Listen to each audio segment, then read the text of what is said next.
जो याह्या खान का पीरियड है और जो डिसइंटीग्रेशन ऑफ ईस्ट पाकिस्तान है या जिसे डिसमेंबरमेंट भी कहते हैं, डी बकलिंग भी कहते हैं और सकूत ढाका भी उर्दू में कहते हैं।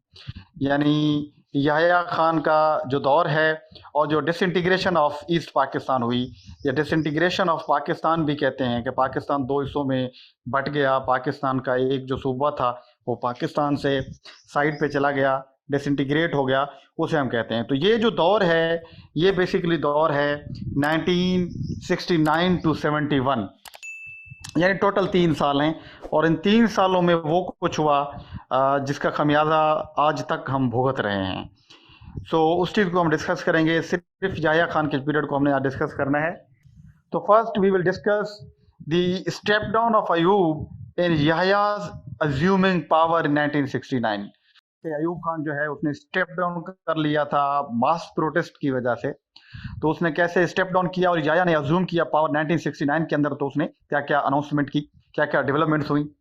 फिर हम देखेंगे कि politics of legal framework order LFO 1970, the most important part of Pakistan history. जो LFO था इसकी पॉलिटिक्स हम देखेंगे कि ये जो याह्या खान इतना डिक्टेटर होके ये सारी चीज़ें करवा रहा था लीगल फ्रेमवर्क ऑर्डर के साथ, बहुत ही अमेजिंग चीज़ें थी इसके अंदर। उसके पीछे पॉलिटिक्स क्या थी, what he actually wanted to do, वो क्या करना चाहता था। सेकंड ये पढ़ेंगे। Thirdly, we will discuss first general elections in the history of Pakistan 1970, यानी 1970 के जो इलेक्शंस हैं पाकिस्तान की तारीख में पहली जनरल इलेक्शंस एडल्ट फ्रेंचाइज के बेस पे, और जो कहा जाता है कि the most fair and free elections in the history of Pakistan, उनको हम देखेंगे कि वो क्या थी। और लास्टली हम डिस्कस करेंगे कि जो इलेक्शंस हैं उसके रिजल्ट क्या है और अनरेस्ट कैसे क्रिएट हुई, मार्शल लॉ कैसे लगा, सेपरेशन कैसे हुई पाकिस्तान की 1971 में। और लास्ट में हम डिस्कस करेंगे इन सारी चीज़ों को देख के एक छोटा सा एनालिसिस या इसको कंक्लूड करेंगे कि ये सारी चीज़ें जो हुई वो किस वजह से हुई, उनके रीजंस क्या थे, इन चीज़ों को देखेंगे। तो initially we will beginning we will start the step down of Ayub and Yahya's assuming power 1969 के अंदर। 1965 की वॉर हुई थी अयूब खान के दौर में, तो वो वॉर काफ़ी हद तक पाकिस्तान की पॉलिटिकल हिस्ट्री के अंदर एक डिज़ास्टर साबित हुई, पर्टिकुलरली अयूब खान के लिए। क्योंकि जब उसने ताशकंद एग्रीमेंट किया 1966 में, तो जो भुट्टो था उससे सेपरेट हो गया, अलहदा हो गया, और उसने उसके खिलाफ मूवमेंट स्टार्ट कर दी। दूसरे कुछ रिलीजियस जो लोग थे वहाँ पे वो भी उनके मुखालिफ थे, उन्होंने भी कर दी। वन यूनिट को इसने ख़त्म नहीं किया था, तो जो सूबे थे ईस्ट बंगाल और सिंध और वो भी इनके खिलाफ एहतजाज के ऊपर आ गए। फिर मैंने बताया कि मुहाजिर भी इससे नाराज़ थे, क्योंकि कैपिटल को जब इसने शिफ्ट किया था तो मुहाजिर भी नाराज़ थे इससे, तो उन्होंने भी इसे कर दिया। स्टूडेंट्स के ऊपर मैंने आपको बताया कि इसने सेंसरशिप की हुई थी, बहुत ज़्यादा ऑर्डिनेंस लाए हुए थे। तो वो जो न्यूज़पेपर्स थे, जो प्रिंट मीडिया था, वो भी इसका मुखालिफ बन चुका था। पॉलिटिकल पार्टीज पे पाबंदियां लगा दी थी इसने, तो वो भी इसके मुखालिफ हो गए थे। और लैंड रिफॉर्म्स ये लेके आया था, उस लैंड रिफॉर्म्स के अंदर भी इसने जो मुखालिफ इसके बड़े लैंडलॉर्ड थे, कुछ को तो फ़ायदा दिया इन्होंने, कुछ को जिसके मुखालिफ थे उनको साइड पे किया, तो उसकी जो पॉलिटिक्स थी वो भी जो है इसके मुखालिफ थे। तो ये सारी चीज़ें जब मिली और इनको एक पॉइंट मिला भुट्टो के दौर में और 65 की वॉर में, तो ये बहुत ही ज़्यादा एक अनरेस्ट सी क्रिएट हो गई, एहतजाजी धरने शुरू हो गए। और नतीजे में क्या हुआ कि नतीजे के तौर पे जो है अयूब खान ने 1969 के अंदर जो है स्टेप डाउन किया और अपना पावर, उस टाइम का जो आर्मी चीफ था इसका जो है याह्या खान था, याह्या खान को जो है वो अपना पावर दे दिया, सारा ऑथोराइज किया कि वो जो कुछ करना चाहे कर सकता है। और याह्या खान ने आके मार्शल लॉ इम्पोज किया और मार्शल लॉ इम्पोज करते ही 1962 का कॉन्स्टिट्यूशन एबॉर्गेट कर दिया जो है याह्या खान ने। और इसी तरीके से नए इलेक्शंस का ऐलान किया उसने कि हम नए इलेक्शंस करवाएंगे 1917 के अंदर। बट उस नए इलेक्शन से पहले याह्या खान ने, चूंकि कॉन्स्टिट्यूशन को जो है वो एबॉर्गेट किया हुआ था, ख़त्म किया हुआ था, तो उसने एक लीगल फ्रेमवर्क ऑर्डर पेश किया। लीगल फ्रेमवर्क ऑर्डर 1917 के अंदर पेश किया, जिसका मतलब ये था कि फ्यूचर में जो पाकिस्तान का पॉलिटिकल और कॉन्स्टिट्यूशनल सेटअप होगा वो कैसा होगा। उसके लिए उसने 1970 में LFO जारी किया, लीगल फ्रेमवर्क ऑर्डर। अब लीगल फ्रेमवर्क ऑर्डर को अगर आप शॉर्टली समझें तो ये एक प्रोविजनल कॉन्स्टिट्यूशनल ऑर्डर की तरह होता है। ये एक फ्रेमवर्क होता है जो कॉन्स्टिट्यूशन जब नहीं होता तो उसकी जगह पे दिया जाता है, जो ये बयान करता है कि जो कॉन्स्टिट्यूशन बनाया जाएगा वो किस बेसिस के ऊपर बनाया जाएगा, ये उस चीज को शो करता है। ये मतलब एक किस्म का फ्रेमवर्क होता है फ्यूचर कॉन्स्टिट्यूशन के लिए। तो ये दिया अयूब खान, याह्या खान ने, कि फ्यूचर का कॉन्स्टिट्यूशन कैसा होगा और आगे की इलेक्शंस कैसे करवाई जाएंगी, उनका तरीकेकार क्या होगा, उसने सारा इस LFO के अंदर दिया, जो लीगल फ्रेमवर्क ऑर्डर कहते हैं 1970 के अंदर जो दिया, उसके अंदर इसने दिया कि मैं फ्यूचर में मेरे इंटेंशंस ये हैं। व्हाट इट, तो इसके बेस पे उन्होंने ये दे दिया। ये तो उसने लीगल फ्रेमवर्क ऑर्डर दे दिया और वो पावर के ऊपर आ गया। अभी हम देखते हैं कि जो पॉलिटिक्स थी, अभी आपको पता चला कि याह्या खान आ गया और उसने, उसके इंटेंशंस क्या थे, इलेक्शंस करवाना और उसके लिए कॉन्स्टिट्यूशन बनाना, और उसके लिए उसने एक लीगल फ्रेमवर्क ऑर्डर दे दिया। अभी ये बड़ी इंटरेस्टिंग सी चीज़ है कि भाई एक जो है डिक्टेटर जो है, देयर इज अ डिक्टेटर, और वो डिक्टेटर होके लीगल फ्रेमवर्क ऑर्डर दे रहा है। और लीगल फ्रेमवर्क ऑर्डर के अंदर मैं आपको प्रोविजंस बताता हूं, आप तो हैरान हो जाएंगे कि डिक्टेटर होके इलेक्शंस की बात कर रहा है, डिक्टेटर होके फेडरलिज्म की बात कर रहा है, डिक्टेटर होके सूबों को पावर देने की बात कर रहा है, डिक्टेटर होके ये जो है रिजर्व सीट की बात कर रहा है, डिक्टेटर होके माइनॉरिटीज को कोटा देने की बात कर रहा है, डिक्टेटर होके इतनी फ्रीडम दे रहा है, पॉलिटिकल फ्रीडम दे रहा है कि आप हैरान हो जाएंगे याह्या खान को देखते हुए। तो इसी चीज को अभी मैं पढ़ाता हूं आप लोगों को, इसके पीछे पॉलिटिक्स क्या थी। बेसिकली जो लीगल फ्रेमवर्क ऑर्डर के अंदर ये इतनी फ्रीडम दे रहा था, ये इतना इजी था, इतना रिलैक्स था, इतना आरामदेह था, इसको कोई टेंशन नहीं थी। He was tension free. Why, क्या रीजन था इसका? तो इसी चीज को पढ़ते हैं कि पॉलिटिक्स क्या थी बेसिकली लीगल फ्रेमवर्क ऑर्डर के पीछे। So keeping in view the political chaos, he announced new elections on the basis of LFO। उसने पॉलिटिकल chaos देखा, उस टाइम पे बड़े एहतजाज, धरने हो रहे थे, सारी सिचुएशन, तो उसने क्या किया, LFO दे दिया कि मैं LFO दूंगा और फ्यूचर के इलेक्शंस में करवाऊंगा, ताकि इलेक्शंस होंगे, इलेक्शंस के बाद जो है असेंबली बनेगी, असेंबली जो है फ्यूचर का कॉन्स्टिट्यूशन बनाएगी, और कॉन्स्टिट्यूशन बनाएगा तो बात सारे रिजॉल्व हो जाएगी, हल हो जाएगी, क्योंकि ये सारे इशू चल इसी के ऊपर रहे थे। So after elections, elected assembly would make new constitution. Obviously, he knew there was a huge difference of opinion between East and the West Pakistan. Yahya Khan को बाज़ाहिर तौर पे पता था कि जो है ईस्ट और वेस्ट पाकिस्तान में बहुत ज़्यादा डिफरेंस है। मैं आपको पहले भी बता रहा था, लैंग्वेज पे डिफरेंस, रिलीजन पे डिफरेंस, रिप्रेजेंटेशन पे डिफरेंस, और जो है प्रोविंशियल ऑटोनॉमी पर डिफरेंसेस आ रहे थे। ये सारे डिफरेंसेस आ रहे थे, मैंने पीछे से आपको सारी चीज़ें पढ़ाई हैं। ये डिफरेंसेस आ रहे थे तो इससे ज़्यादा और इंटेंसीफाई हो चुके थे 1 यूनिट के बाद, अयूब खान के बाद तो और ज़्यादा इंटेंसीफाई हो गए। मैंने बताया कि अयूब खान ने रामेंद्रनाथ टैगोर की एनिवर्सरी पे पाबंदी लगा दी, पोइट्री पे पाबंदी लगा ली। ये सारी चीज़ें क्रिएट हो रही थी वहाँ पे, और जो ईस्ट पाकिस्तान के लोग थे वो बहुत ज़्यादा इंटेंसीफाई हो रहे थे। और ये अयूब खान, याह्या खान को पता था बाज़ाहिर तौर पे कि ईस्ट और वेस्ट में एक ह्यूज डिफरेंस है, difference of opinion, political difference, religious difference, socio economic difference, but the most important was constitutional difference in political difference था दोनों के दरमियान। इसको पता था इस चीज़ का। अगेन हम पढ़ रहे हैं कि पॉलिटिक्स क्या है लीगल फ्रेमवर्क ऑर्डर की। Then in order to regulate state affairs, he issued LFO in Pakistan as provisional constitutional until the new constitution came into being. उसने कहा कि जब तक कोई नया कॉन्स्टिट्यूशन नहीं आता तब तक मैं LFO जारी किया उसने, और लीगल फ्रेमवर्क ऑर्डर था कि फ्यूचर का कॉन्स्टिट्यूशन कैसे बताया जाएगा। अभी उसके सामने ये सारी चीज़ें शामिल थी कि भाई ईस्ट और वेस्ट में डिफरेंस है, बहुत मुश्किल है इनका आपस में मिलना पॉलिटिकली। ये इलेक्शंस का दावा करता है और कहता है कि इलेक्शंस कराऊंगा। LFO के अंदर क्या थे, LFO के प्रोविजंस क्या थे, उसको ज़रा देख लेते हैं कि जो फ्यूचर का कॉन्स्टिट्यूशन बनना था वो किस तरीके से बनना था, उसकी शराइत क्या रख रहा था Yahya Khan. Number 1, the national assembly of Pakistan will consist of 330 seats with in 13 seats reserve for the women. Out of 313, 169 seats were east for Pakistan, और जो रिमेनिंग थे उसमें 85 पंजाब के लिए, 28 सिंध के लिए, 19 जो NWFP के लिए, 5 for Balochistan and 7 seats for allocated to the tribal areas.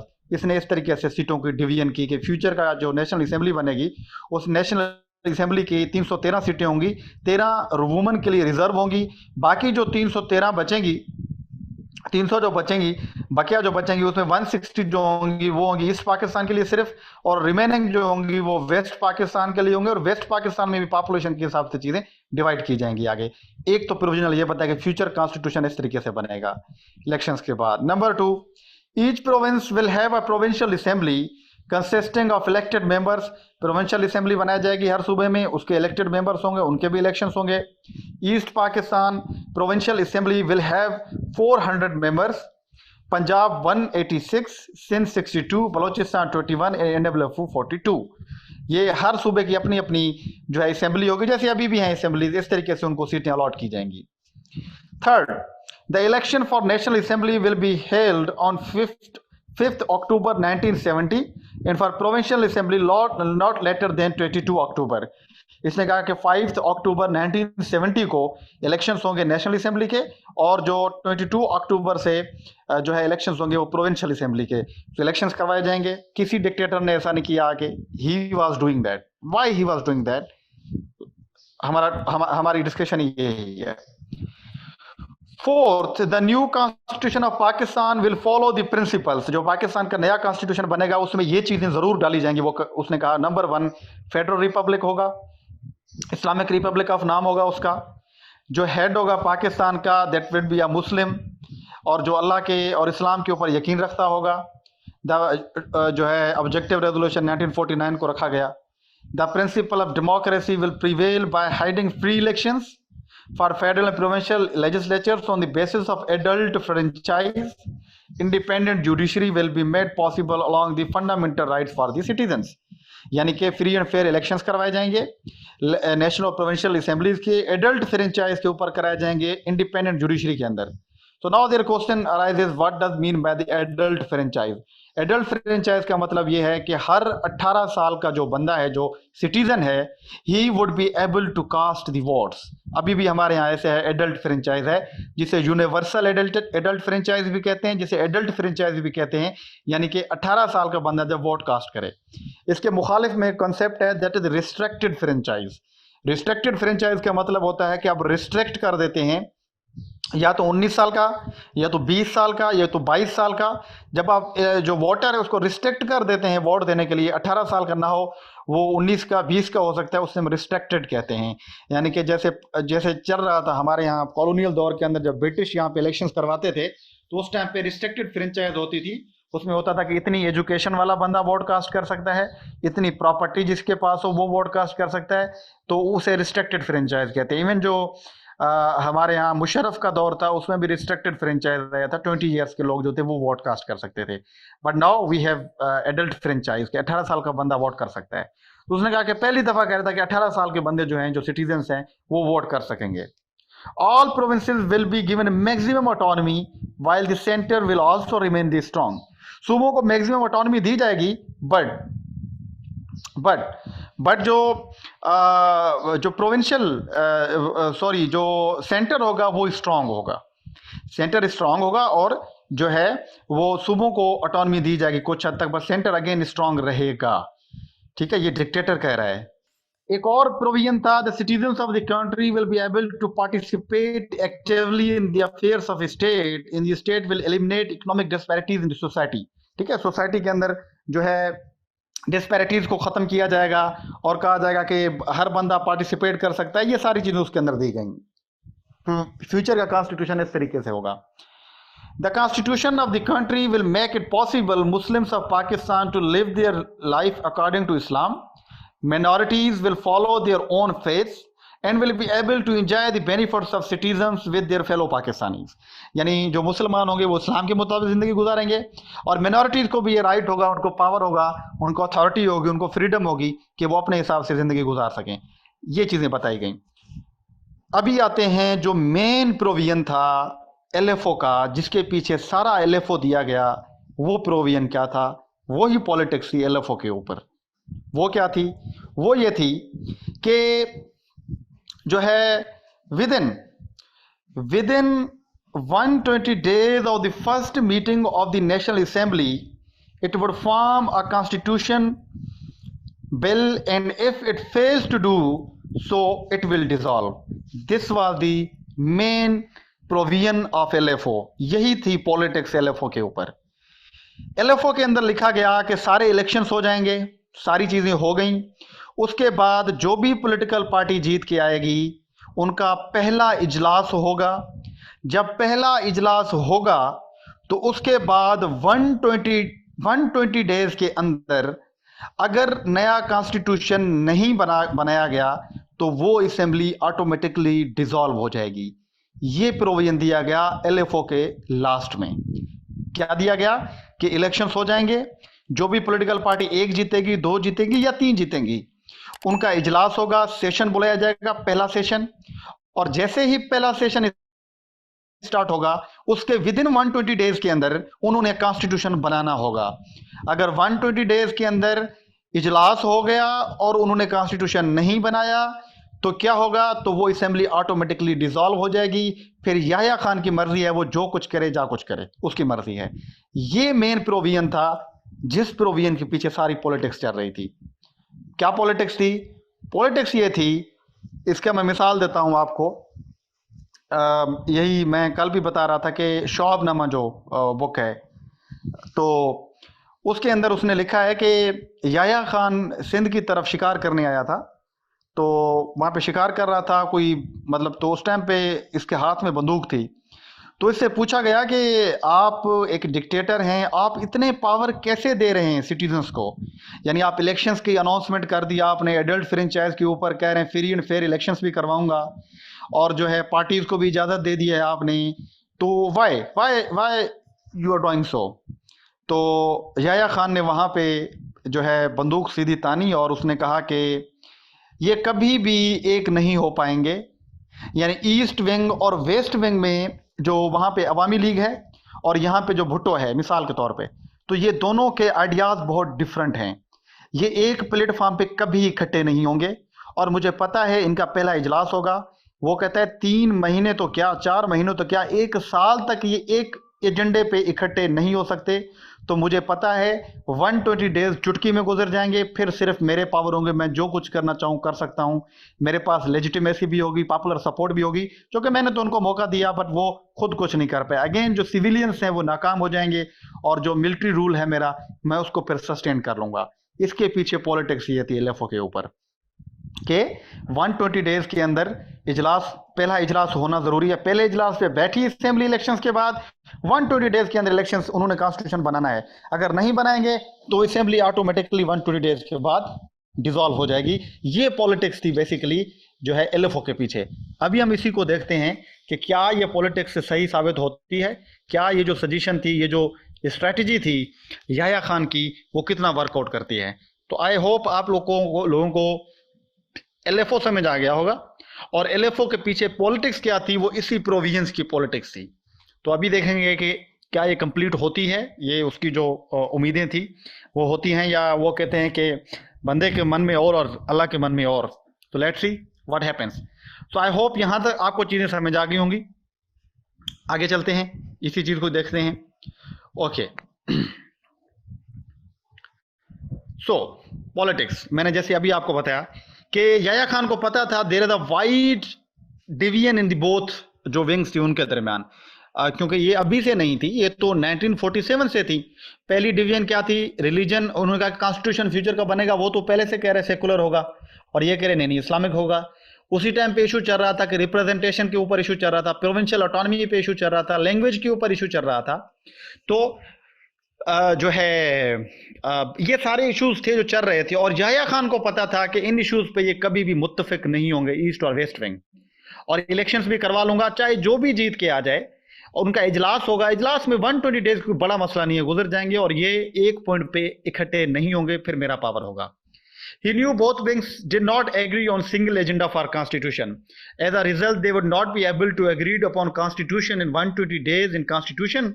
Finally, he will undermine all process and will become the authority legally and popularly justified.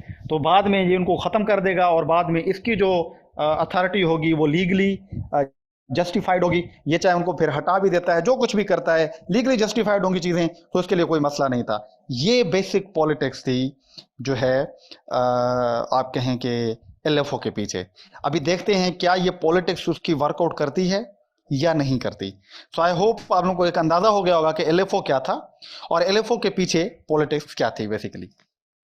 इसी को हम आगे लेके चलते हैं। इलेक्शन को दिया जाता है और the electoral rolls were printed both in Bengali in Urdu for East and West Pakistan respectively. दोनों के अंदर, वहां पे बंगाली के अंदर और यहाँ पे ये उसके रूल्स वगैरह जो थे वो छापे गए। Initially the elections were due to 5 October as prescribed in the LFO 1970 for national assembly and 19 October for the provincial assemblies.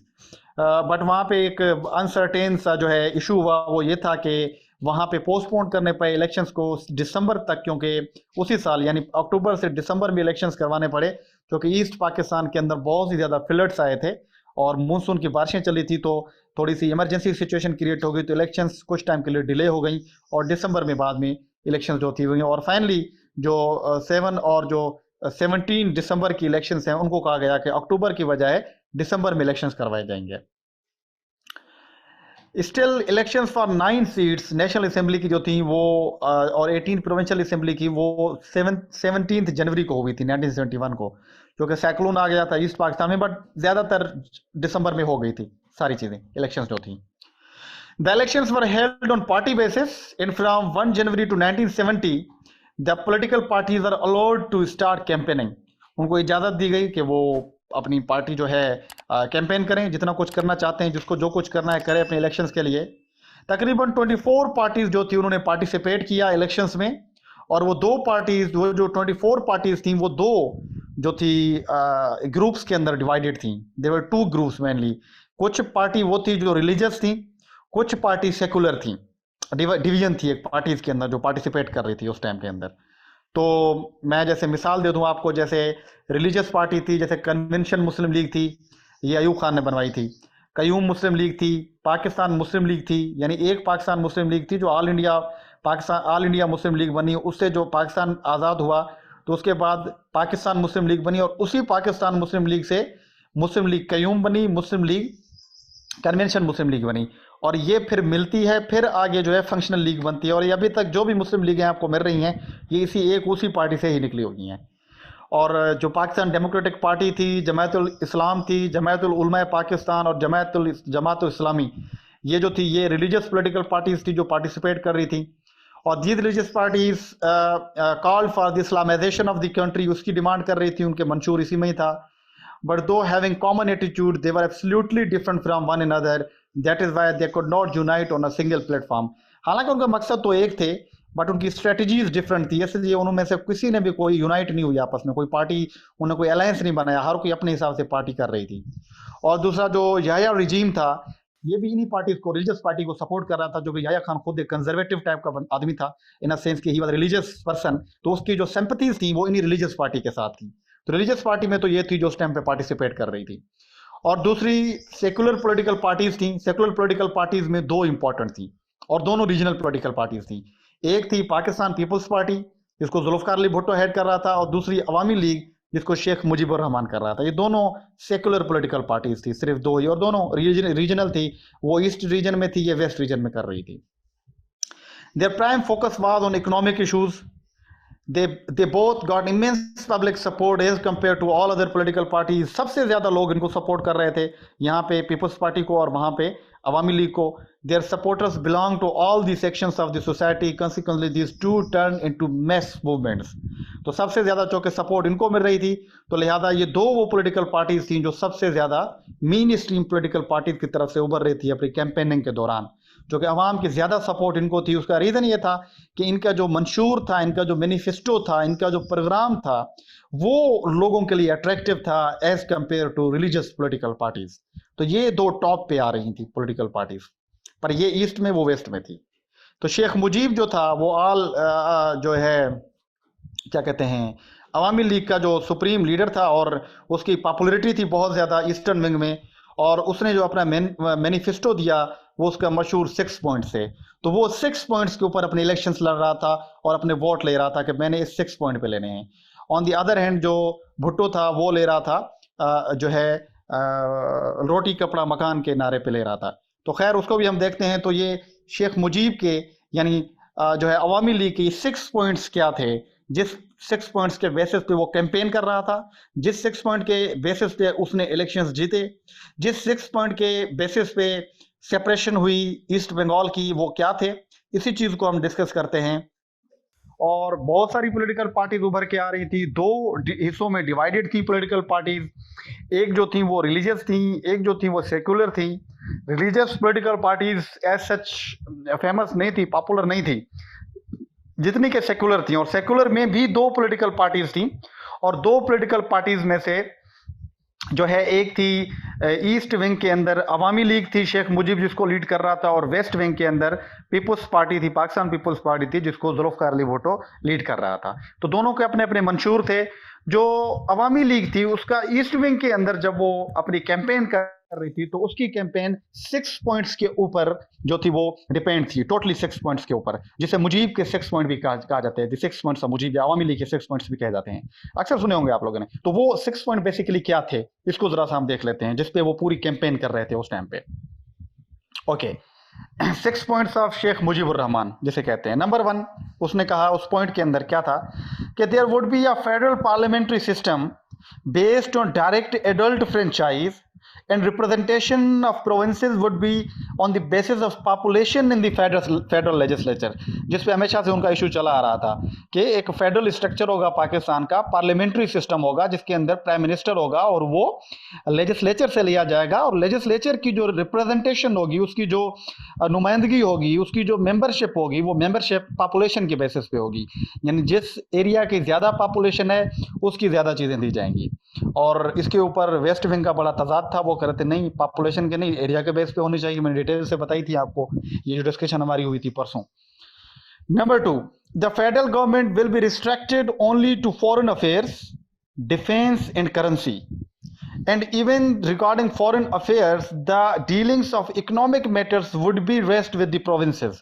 ये तो बहुत ही ज़्यादा एक लिबरेटेड एक डिमांड थी। उसने कहा कि देखें पाकिस्तान फेडरल स्ट्रक्चर होगा, बट फेडरल स्ट्रक्चर के अंदर जो सेंटर होगा उसके पास फॉरेन अफेयर्स, डिफेंस और करेंसी के पावर होंगे। उसने कहा कि बट फॉरेन अफेयर्स में भी जो इकोनॉमिक अफेयर्स होंगे वो भी सूबे ही मैनेज करेंगे, वो फेडरेशन के पास नहीं होंगे। बड़ी सख्त डिमांड थी एक किस्म से कि इतना फेडरेशन में इतना वीक नहीं होता है सेंटर जितनी वो बात कर रहे थे। ये सारे पावर सेंटर के पास होते हैं, बट वो उससे भी ज़्यादा पावर लेने की बात कर रहे थे, उस टाइम के सूबों को ज़्यादा पावर देने की बात कर रहे थे। नंबर 2 ये था। Number 3, there would either be two different currencies for the two wings or single one with separate federal reserve system for each wing। वो कह रहा था कि पहली बात तो ये है कि दोनों विंग के अंदर, ईस्ट और वेस्ट विंग के अंदर करेंसीज भी डिफरेंट होंगी, बट अगर करेंसीज भी आप सिंगल कर लें, वो पॉसिबिलिटी है कर लेंगे, तो फिर बैंक्स दोनों की डिफरेंट होंगी, जो रिजर्व बैंक्स होंगी। जैसे हमारी स्टेट बैंक है यहाँ पे, एक ये सेंट्रल रिजर्व बैंक है, तो वो कह रहे थे कि ऐसी 2 बैंक्स होंगी, एक ईस्ट की अलहदा होगी, वेस्ट की अलहदा होगी, या तो 2 करेंसीज होंगी दोनों की। अगर 2 करेंसीज नहीं तो बैंक्स तो दोनों की अलहदा ही होंगी। तीसरी डिमांड ये थी, जो तीसरा पॉइंट ये था शेख मुजीब का। 4th, the power of implementation and collection of taxes will lie with the provinces. The federal government will be given enough shares to fulfill its task of foreign affairs and the defense। वो कह रहे थे कि सारे power जो हैं collection को implement करने, टैक्सेस को इम्प्लीमेंट करने के, टैक्स कलेक्शन के, वो सारे प्रोविंसेस के पास होंगे, वो प्रोविंसेस मैनेज करेंगे। बस सेंटर को सिर्फ इतने पावर दिए जाएंगे कि वो अपने फॉरेन अफेयर्स को चला सके, वो डिफेंस को मैनेज कर सके, फॉरेन अफेयर्स को चला सके, सिर्फ सेंटर को इतने पावर दिए जाएंगे। बाकी जो भी पावर्स होंगे वो सारे पावर प्रोविंसेस के पास होंगे। यहाँ पे याद रखनी है आपने बात जो पॉलिटिक्स थी LFO की, कि याया खान तभी खुश था, ये सारी चीज़ें दे रहा था क्योंकि उनको पता था कि ईस्ट और वेस्ट विंग कभी एक जैसे नहीं होने, ये एक चीज़ पे मुत्तफिक ही नहीं होंगे, तो कॉन्स्टिट्यूशन नहीं बन पाएगा। और ये डिमांड्स आपको बता रही हैं कि he was right at that time. Number 5, there would be separate accounts of foreign exchange earnings for each wing, यानी कि वहाँ पे जो फॉरेन एक्सचेंज की अर्निंग्स होंगी वो सेपरेट अकाउंट्स होंगे ईस्ट और वेस्ट विंग के अंदर। ऐसा नहीं होगा कि वेस्ट विंग जो चीज़ कमा रहा है तो वो ईस्ट के ऊपर खर्च की जाएगी, या ईस्ट कमा रहा है तो वेस्ट पे खर्च की जाएगी। नो, ईस्ट का खर्च ईस्ट पे होगा, वेस्ट का खर्च वेस्ट के ऊपर होगा। Got it. ये क्यों कर रहे थे? क्योंकि उनके एक्सपीरियंसेस ऐसे थे। मैंने कल जब अयूब खान का पढ़ा रहा था तो क्या कहा था, जब कैपिटल बनाया गया था इस्लामाबाद को, तो बंगालीज कहते थे कि हमें इस्लामाबाद की सड़कों से पटसन की खुशबू आती है। पटसन यानी उनका एक क्रॉप है जो वहाँ पे होता था, वो ज़्यादा होता है अब भी बांग्लादेश के अंदर। तो वहाँ से ये ले जाते हैं और खर्च करते हैं अपने हिसाब से। ये इस टाइप की उनकी राइवलरीज थी या उन टाइप की फीलिंग्स थी इनके खिलाफ। Number 6, the East Pakistan would be given the authority to have a militia or parliamentary force, paramilitary force solely under its provincial government। उन्होंने कहा कि जो ईस्ट पाकिस्तान है उसको ये भी अथॉरिटी होगी कि वो एक मिलिशिया बनाएगी अपनी या पैरामिलिट्री फोर्स बनाएगी अपनी, जो प्रोविंशियल गवर्नमेंट के अंडर होगी। यानी कि वो अपनी फोर्स भी अलहदा बनाने की बात कर रहा था उन 6 पॉइंट के अंदर। Popular mainly because of the popularity of Bhutto. Bhutto बड़ा पॉपुलर था उस टाइम पे। अयूब खान से वो जो है निकल के आया था, उसने बड़ी एक अपनी पार्टी बनाई थी, तो उसके पास एक्सपीरियंस भी था, फॉरेन मिनिस्टर भी रहा था, डिफेंस मिनिस्टर भी रहा था, तो लोग उसको बहुत ज़्यादा पसंद कर रहे थे। उसका नारा, उसके पॉपुलरिटी, उसका करिश्मा जो था वो भी लोगों को बहुत ज़्यादा अट्रैक्ट कर रहा था। The Peoples Party popularised Islamic socialism का नारा लगाया उसने। The PP was also a great advocate of Kashmir cause. Unlike Awami League Kashmir cause के ऊपर बात नहीं कर रही थी, बट पीपल्स पार्टी कर रही थी। और कश्मीर इशू बहुत सीरियस था वेस्ट पाकिस्तान के लोगों के लिए, उनकी अटैचमेंट थी, तो वो इसलिए भी पीपल्स पार्टी को सपोर्ट कर रहे थे। अवामी लीग इसको छेड़ भी नहीं रही थी। This cause broad popularity to PP by the West Pakistanis since it was an emotional topic for them and little appeal for East Pakistanis. तो कश्मीर के बारे में भुट्टो बड़ा उसको एक्सप्लॉइट कर रहा था, बड़ा उसको पॉपुलराइज कर रहा था कि मैं कश्मीर ले आऊँगा, कश्मीर पे सौदा हो गया था, कर दिया था अयूब खान ने, बट मैं लेके आऊँगा। तो यहाँ के लोग उस चीज़ को पसंद कर रहे थे भुट्टो को। और दूसरा इस्लामिक सोशलिज्म का नारा वो लगा रहा था, इस्लाम को भी आगे लेके आ रहा था, इस वजह से भी लोग इसको पसंद कर रहे थे। और जो भुट्टो का और नारा था वो ये था कि his party promised economic prosperity to the nation, like रोटी, कपड़ा और मकान जो था वो भी पीपल्स पार्टी के लिए बहुत ही ज़्यादा पॉपुलरिटी का रीज़न बना। Got it. यानी कि फूड, क्लॉथ और शेल्टर की जब बात की जुल्फ़िकार अली भुट्टो ने, तो वेस्ट विंग के अंदर जुल्फ़िकार अली भुट्टो पॉपुलर हो रहा था और ईस्ट विंग के अंदर शेख मुजीब हो रहा था। वहाँ पे 6 पॉइंट से यहाँ पे रोटी, कपड़ा, मकान था। यहाँ पे ही आपको डिफरेंस पता चल जाएगा कि कॉन्स्टिट्यूशन पे कैसे इकट्ठे होंगे सारे जाके। दोनों की प्रेफरेंसेस ही जुदा हैं, दोनों की जो है इंटेंशंस ही सेपरेट हैं, दोनों की जो फ्यूचर डिसीजंस के ऊपर एक विजन है वो ही डिफरेंट है। तो ये कैसे कॉन्स्टिट्यूशन पे इकट्ठे होने थे? और यही एलएफओ के ऊपर जानबूझ के ये प्रोविजन डलवाया था याया खान ने, कि उसको पता था कि ये चीज़ आगे क्रिएट होनी है, ये मेस क्रिएट होगा आगे। तो ये दोनों के जो हैं मैनिफेस्टोज थे, जिस मैनिफेस्टोज पे वो चला रहे थे। और फाइनली वहाँ पे इलेक्शंस हुए, फ्री एंड फेयर इलेक्शंस हो गए। एज सच कहीं पे भी कोई लड़ाई झगड़े की बातें नहीं हुई, कम से कम हुई, कहीं पे हुई कहीं पे नहीं। बहरहाल पाकिस्तान की तारीख में ये एक फ्री एंड फेयर इलेक्शंस माने जाते हैं। वो फाइनली हो गए, जिसमें तकरीबन 60% जो रजिस्टर्ड वोटर्स थे उन्होंने अपने वोट कास्ट किए। और जब उसका रिजल्ट आया तो दैट वाज एक्सपेक्टेड रिजल्ट, वो एक्सपेक्टेड रिजल्ट था जो आया। कैसे आया कि सबसे ज़्यादा सीटें जीती अवामी लीग ने, तकरीबन 160 सीटें उसने जीती। और जो है 313 में से जो 160 सीटें जीती अवामी लीग ने, जिसमें 7 उसको रिजर्व सीटें भी दी गई। जो पीपल्स पार्टी थी उसने 81 सीटें जीती वेस्ट पाकिस्तान से। और दूसरा मुस्लिम लीग कयूम थी, उसने 9 सीटें जीती। मुस्लिम लीग कौंसल जो थी उसने 7 जीती। जमायत इस्लामी ने 4 जीती। दूसरी पॉलिटिकल पार्टीज़ को मिला के 23 थी। इंडिपेंडेंस ने 16 जीती और ये टोटल 113 हो गई। तो इससे क्लियर हो गया कि जो अवामी लीग थी वो एब्सोल्यूट मेजॉरिटी से वोट जो है वो जीत के आई थी। तो ऑब्वियसली इलेक्शंस का असूल यही होता है, जो भी पॉलिटिकल पार्टी जीत के आती है हुकूमत वही बनाती है। और जब हुकूमत के अंदर वो आती है तो कॉन्स्टिट्यूशन भी वो अपनी मर्जी से देती है, क्योंकि उसके पास मेजॉरिटी होती है, वो जो भी अमेंडमेंट लाना चाहे वो पास करा सकती है। तो यही चीज़ थी जिसका एलएफओ के अंदर इंतज़ार था याया खान को। और यहाँ पे मुस्लिम लीग मेजॉरिटी से जीत आई।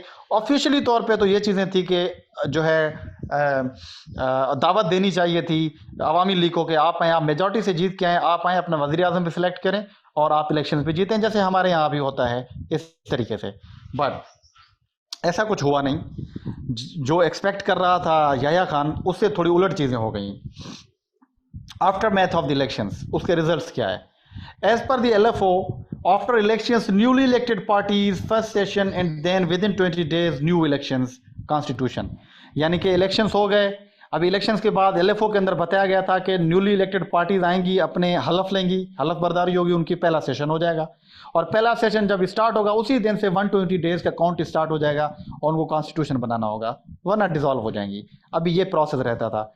अभी इशू ये आता है कि पहला सेशन भी तो हो ना, पहले सेशन पे ही चक्कर आ गया कि पहला सेशन नहीं हो रहा था और याया खान कोशिश कर रहा है कि पहला सेशन हो जाए।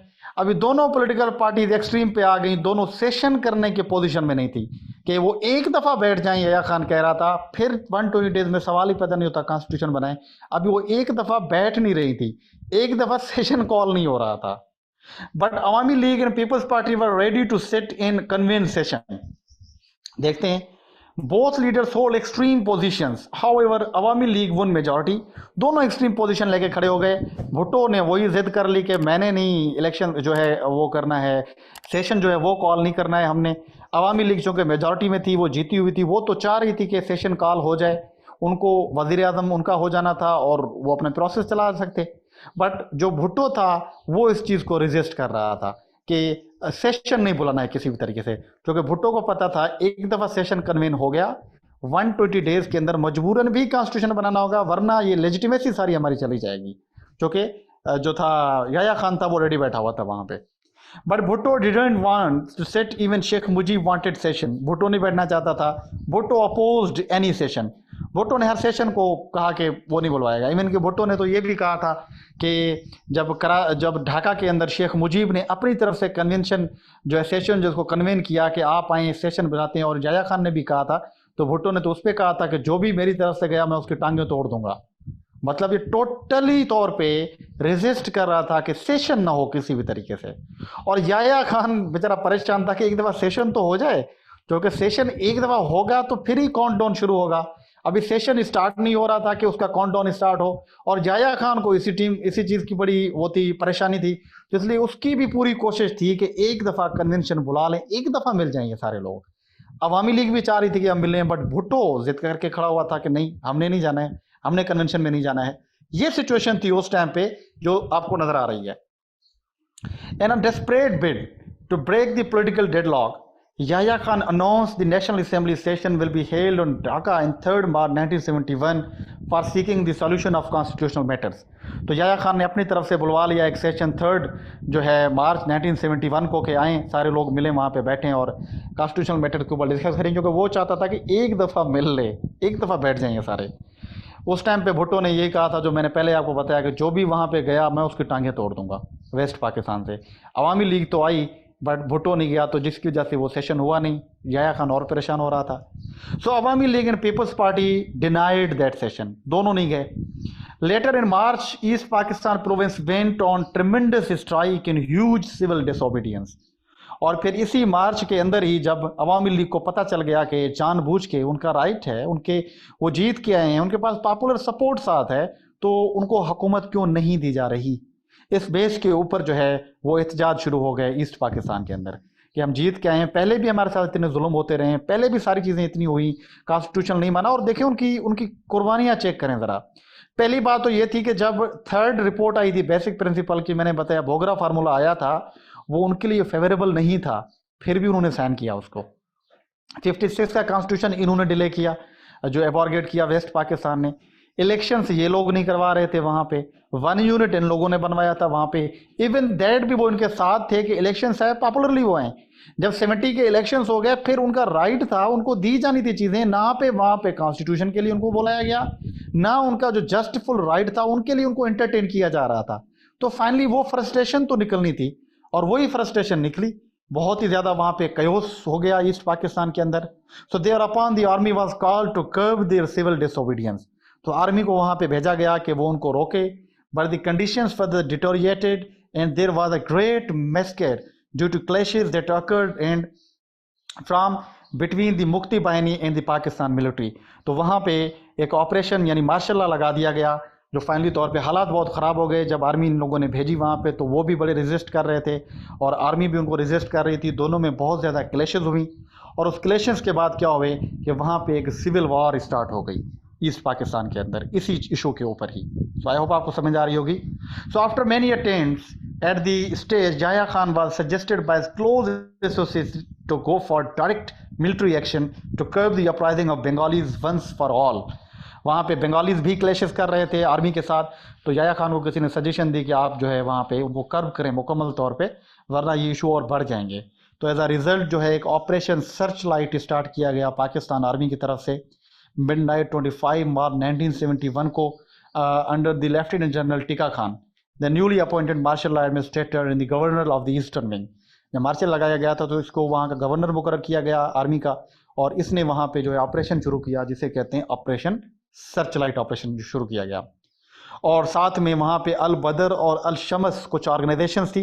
ये ऑर्गेनाइजेशंस बेसिकली जमायत इस्लामी की थी जो ईस्ट पाकिस्तान के अंदर थी, और वहाँ के लोगों को पाकिस्तान मिलिट्री ने ट्रेन किया, सिविलियंस लोग थे, और उनको भी इन्होंने अपने साथ मिलाया और कहा कि जो बंगालीज जहाँ भी आपको मिलें, जहाँ भी वो आपको एहतजाज करते मिलें, प्रोटेस्ट करते मिलें, लड़ते मिलें, आप लोगों ने उनको मारना है। तो आर्मी के साथ साथ अल बदर और अल शमस भी इनके साथ थी। ये जमात इस्लामी की एक विंग थी, अस्करी विंग थी, एक आर्म्ड विंग्स थी, जिनको वहाँ पे डाला गया। और अभी भी आप देख रहे होंगे जब बांग्लादेश के अंदर जमात इस्लामी के लोगों को फांसियाँ दी जा रही हैं, अभी रिसेंटली भी फांसी हुई है किसी को, तो यही लोग थे, अल बदर और शमस के लोग थे, जो सिविलियंस होके पाकिस्तान आर्मी के साथ मिलके उन लोगों को मारते थे। तो वो चूँकि वहाँ पे भी जमात इस्लामी बहुत ज़्यादा स्ट्रांग है, अभी भी है, अभी तो वीक हो गई है खैर, तो ये लोग उनको फांसियाँ दे रहे हैं जो इसी अल बदर और शमस का हिस्सा थे। तो ये भी इनके साथ मिल गए। और फाइनली आगे से जो है वो मुक्ति बाहिनी एक ऑर्गेनाइजेशन बनाई गई बंगालीज की तरफ से, जिसको टर्म दिया गया फ्रीडम फाइटर्स के तौर पे। तो फ्रीडम फाइटर्स से बंगालीज की तरफ से उनको नाम दिया गया। ये ऑर्गेनाइजेशन थी जो पाकिस्तान आर्मी के खिलाफ लड़ी थी सिविल वॉर के दरमियान। It was dynamically formed by Bengali regulars civilians for the proclamation of the Bengal's independence on March 26, 1971। तो मार्च 26, 1971 को जब ऑपरेशन सर्च लाइट स्टार्ट हुआ, तो उसके बाद उन्होंने मुक्ति बाहिनी एक ऑर्गेनाइजेशन बनाई बंगालीज ने, वो फ्रीडम फाइटर्स उसके अंदर थे। और मज़े की बात है, इंटरेस्टिंग है कि पाकिस्तान आर्मी के जो बंगालीज थे वो भी इसी के अंदर शामिल हो गए थे, हालांकि वो रेगुलर फौजी थे, बट फिर भी इसी के अंदर शामिल हो गए वो। और after war Mukti Bahini became the general term to refer all forces military and civilians of the former East Pakistani origins fighting against the Pakistani armed forces during the east wing civil war. तो जो भी उसके साथ लड़ रहा था उसको ये चीज़ की जा रही थी। और मुक्ति बाहिनी जो है वो गोरिल्ला वॉरफेयर लड़ रही थी पाकिस्तान के आर्मी के साथ, डायरेक्ट नहीं लड़ रहे थे, वो आते थे, छुप के फायर करते थे और चले जाते थे। इनको जो सपोर्ट कर रहे थे वो ज़्यादा सपोर्ट कर रहे थे, इंडिया कर रहा था। क्योंकि मैंने आपको प्री पार्टीशन में पढ़ाया था कि ईस्ट विंग और वेस्ट विंग में जब पार्टीशन ऑफ बंगाल हुआ था, तो कलकत्ता का जो उनका जो बंगाल है वो उनके साथ ही है, उनके बॉर्डर्स मिलते थे वहाँ पे। तो ये रीज़न थी कि, और मज़े की बात ये भी कहीं पे लिखी हुई है किताबों में कि इंडिया के रेगुलर फौजी आते थे मुक्ति बाहिनी के साथ, पाकिस्तान आर्मी के साथ लड़ते थे आगे, क्योंकि तो पाकिस्तान आर्मी को पता नहीं होता था, क्यों? क्योंकि उनकी शक्लें एक जैसी होती थी, उनकी फिजिक एक जैसी होती थी, तो पता ही नहीं चलता था कि ये रेगुलर फौजी है या जो है ये आम बंदा लड़ रहा है। तो ये सिचुएशन थी। मुक्ति बाहिनी वहाँ पे बनी और पाकिस्तान मिलिट्री के खिलाफ बहुत ही ज़्यादा सख्त एक्शन हुआ, दोनों एक दूसरे के साथ लड़े, लाखों की तादाद में लोग रह गए इस सिविल वॉर के अंदर, और सिचुएशंस और ज़्यादा डिटोरिएटेड होती जा रही थी। सो द पाकिस्तानी गवर्नमेंट को बहुत ही ज़्यादा मसाइल पेश आ रहे थे वहाँ पे, उनको काउंटर करने के लिए। उसका रीज़न क्या था? शॉर्टेज ऑफ गुड्स थी वहाँ पे, और वहाँ पे वर्ल्ड बैंक और IMF ने पैसे देना भी बंद कर दिए थे सपोर्ट, जिससे पाकिस्तान की इकॉनमी बहुत लो हो रही थी। और 65 की वॉर पहले हो चुकी थी, उस टाइम पे भी इकॉनमी लो थी पाकिस्तान की, तो पाकिस्तान इस सिचुएशन में था नहीं। और मज़ेदार फैक्टर जो था वो जोग्राफिकल फैक्टर था, बहुत ही क्रूशल, बहुत ज़्यादा डिस्टेंस था। उस लॉन्ग डिस्टेंस के बेसिस के ऊपर ये यहाँ से लोग कैसे जाते हैं उनको सपोर्ट करने के लिए, ना यहाँ पे कार्गो जा सकता था, ना यहाँ से एयर सपोर्ट जा सकती थी, और ना यहाँ से सी सपोर्ट जा सकती थी। तो वहाँ की फ़ौज वहाँ की ही रह गई, एक ये भी फैक्टर था। और दूसरा जो सोने पे सुहागा जैसे कहते हैं, यस ऑब्वियसली इंडिया वाज, अभी उसी पे आ रहा हूँ। So at that crucial time when Pak army was ready to down in the dumps, Indian military intervention followed. On 3rd December 1971, and full-fledged war broke out for the Eastern Front of the Pakistan. और 3rd December 1971 को eastern front यानी कि बांग्लादेश के अंदर जो Pakistan Indian army है उसने अपना फ्रंट ओपन किया और उसने एक फुल फ्लेज वॉर डिक्लेयर कर दी पाकिस्तान के ऊपर। वेस्ट विंग में नहीं की थी, यहाँ पे कुछ भी नहीं था। ईस्ट विंग के अंदर उन्होंने अपनी फ़ौजें भेज दी। पाकिस्तान की फ़ौजें के पास ऑलरेडी शॉर्टेज थी, वहाँ के लोग खुद उनके साथ लड़ रहे थे, आर्मी के अंदर से लोग साइड पे हो गए थे, ऊपर से इंडिया की आर्मी वहां पे आ गई, तो ऑब्वियसली जो मुक्ति बाहिनी और द पब्लिक थी वो भी पहले सपोर्ट कर रही थी इंडिया को। That was duly aided by the Indian air force. Indian air force भी आ गई वहां पे, नेवी भी वहां पे आ गई, आर्मी भी आ गई, मुक्ति बाहिनी भी थी, और वहां के लोग भी मुखालिफ थे पाकिस्तान आर्मी के। तो और ज्योग्राफिकल फैक्टर था, सपोर्ट भी नहीं थी पाकिस्तान आर्मी को, तो ऑब्वियसली पाकिस्तान आर्मी के साथ वही चीज होनी थी जिसका डर था। और यही नतीजा निकला कि जो वर्ल्ड वाइड अपील्स की गई for cease fire, but Indian army continued the war for nearly 2 weeks. 2 हफ्तों तक उन्होंने जंग पाकिस्तान के साथ। At length in east Pakistan had to surrender the orders superiors along with the 93,000 troops at Dhaka 16 दिसंबर 1900 को general Niazi जो वहां का लेफ्टिनेंट जनरल था, जो था इनका, जो है सरेंडर किया 93,000 फौजियों के साथ जो इंडिया के पास चले। In this way, dismemberment of East Pakistan to Bangladesh happened on 16th December 1971। और यही रीजन था कि कॉल ऑफ ढाका हुआ और जो है रेंडर किया।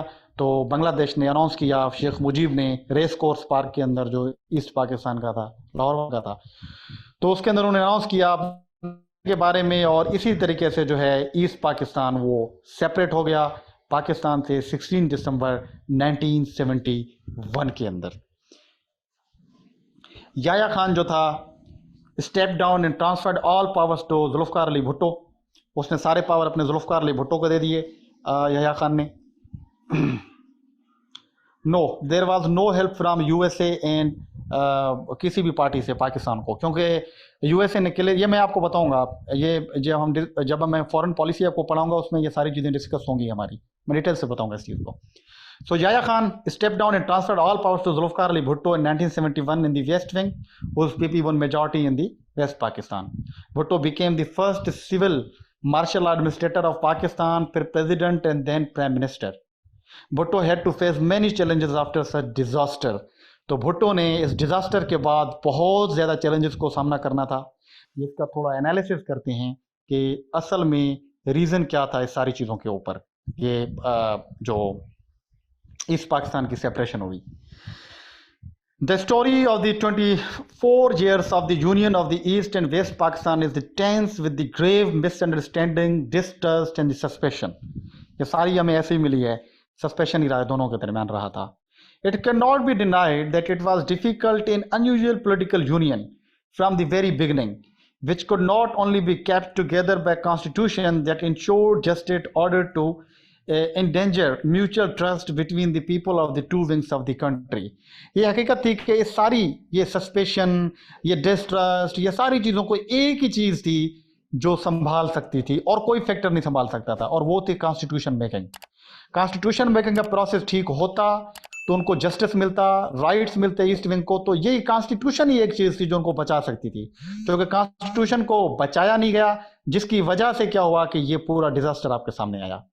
और कॉन्स्टिट्यूशन ना होने की वजह से ये सारी चीज़ें हुई थी। एनालिसिस ये है, और ये आर्ग्यूमेंट है बेसिकली जो है हामिद खान का, तो यू कैन कोट इट। ये हामिद खान का आर्ग्यूमेंट है कि ईस्ट पाकिस्तान की सेपरेशन की मेन रीज़न जो थी वो कॉन्स्टिट्यूशन का ना बनना था।